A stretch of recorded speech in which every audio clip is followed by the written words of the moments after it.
Okay, so this video is basically for the buyer of this cabinet. I started this build about a month ago. Just like everything I do, it kind of snowballs. To start off, it was basically all I have left to do is a few cosmetics. I'm gonna add a. I have a controller.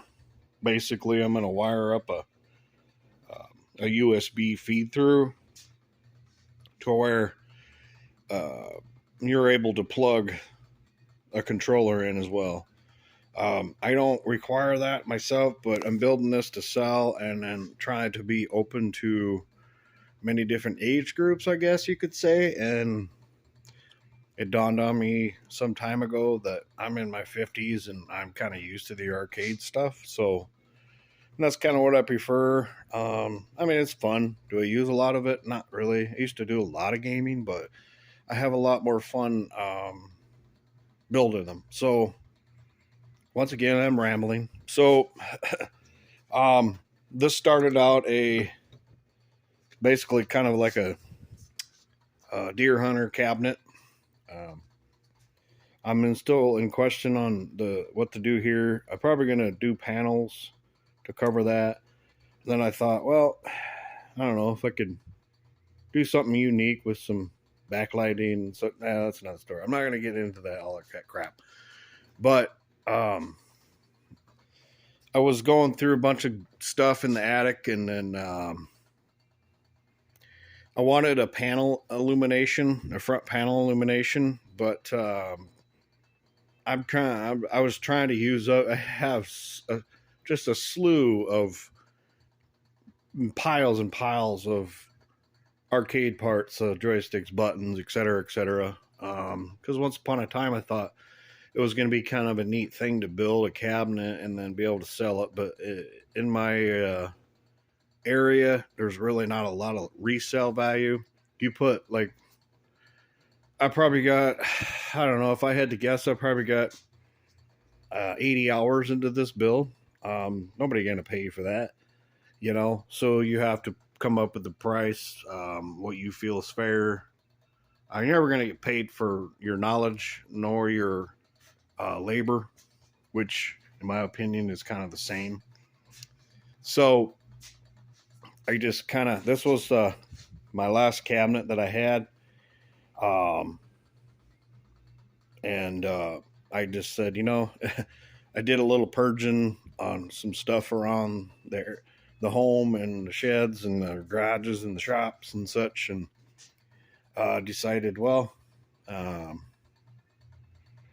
yeah, time to. This was my last cabinet because some time ago I bought several cabinets from a guy that ran an arcade back in the '90s locally here, and I basically touched base with him and uh, connected with him and got to see his home, and he's kind of in the same boat. He's wanting to recapture some stuff on his own and then sell a lot of stuff that he doesn't use. So basically,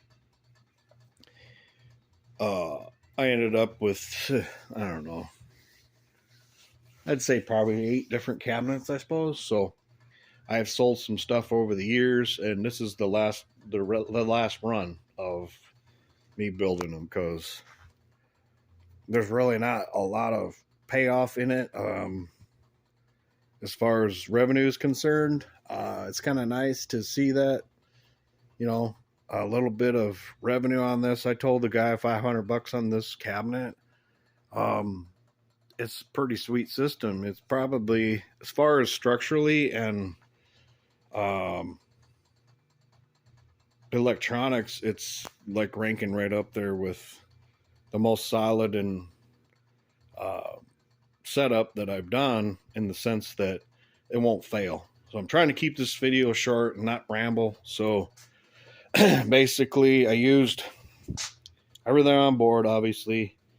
Uh, this front glass was up here and such, and I just created excuse me, I always like the deep layback of the monitor.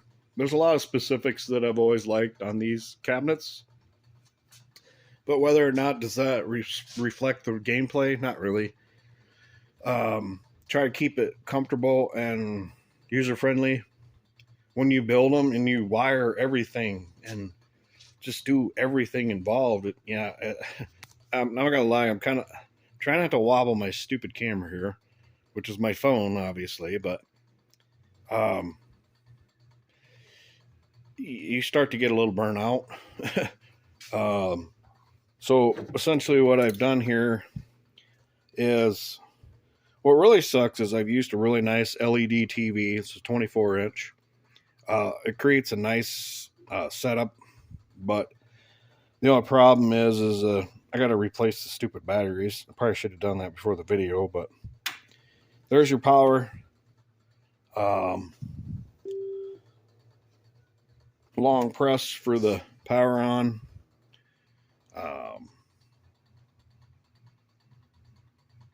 And of course, yeah, batteries are shit. Just give me a minute. There it goes. So, yeah, I'll replace those batteries. But what really sucks is, yeah, for the system in itself, yeah, you pull the panel. I got it in such a way that it's kind of like a press fit to where it's kind of wedged in there. You push it down, and you have to use the joysticks to kind of pull it forward. I have a volume switch up here, which has got a really low budget. I don't know, it does the job for this kind of gameplay, but it's a 2.1 system. And then I put these up here. I can change the color to whatever I want. It's pretty cool. So the thought process, cosmetically, I'm gonna add a kind of a grid bar or grid across there, so it looks one piece. I'm gonna recoat the back here. I think the bezel looks pretty good. But the system in itself has 11,907 games. Most are playable, but you have to understand that when you're dealing with this many games, it's kind of a hit and miss. But I would say percentage-wise, 90% of the time, they all play just fine.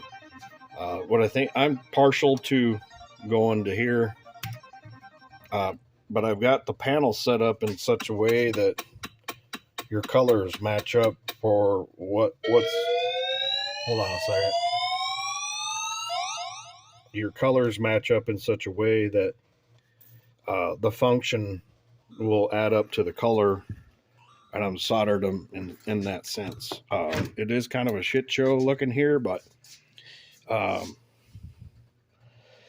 tried to this was 100%. I took the controller. I mean, granted, you have the emulator that's you can marry the controller to, but I found a controller that's specific that'll work with the front end and the emulator. So I chose to basically dissect the controller and then use the PCB board as an interface, and then just soldered each. Yeah, that took a long time. But I'm pretty decent at soldering, so not really a big deal. But as you can see, I'm going to go back here. So the amount of games that are, so yeah, there's some stuff on here, even to me, I'm 52, but I ain't heard of. I mean, that one I remember, that was really high level stuff back in the day. Yeah. Like I said, I'm partial to the MAME. That's MAME, basically. Most people that build arcade cabinets are, selected to that setup. And basically, this is what they called it's a T95Q Max. Basically, it's kind of like a Fire Stick. So if you would pull that memory card out, there is a remote that I'm including as well. But it's basically, yeah, it has Bluetooth function, has Wi-Fi function. You can actually connect to YouTube, any app. There's third-party apps that you can put on it. This cabinet wasn't really built to that, thought process, but it was a nice system to put in this cabinet and just kind of make versatile. Um, there's a lot of stuff that you can change, obviously. Um, and like I said, it's just kind of based on the user. I made it to the point where I tried to make it to the point where it's, you know, user friendly. There's not a whole lot that needs to be done once you turn it on, and you know, it's kind of plug and play for the most part, as far as the system in itself. But if you want to add that controller, I did some testing, and you'll have to unplug one controller, this interface, and then use the feed through, and then have a handheld, which is down here. I'm not going to open that, but I will show a kind of a cool feature that I added in because it was there. It's basically just to kind of, people my age will appreciate. But so let's go down to, I don't know, there's so many. Yeah, you're over 2,000 games just on your MAME still. So all the stuff, I was kind of a Burger Time guy. There. Okay, so that's A. Yeah, I gotta go through my head here.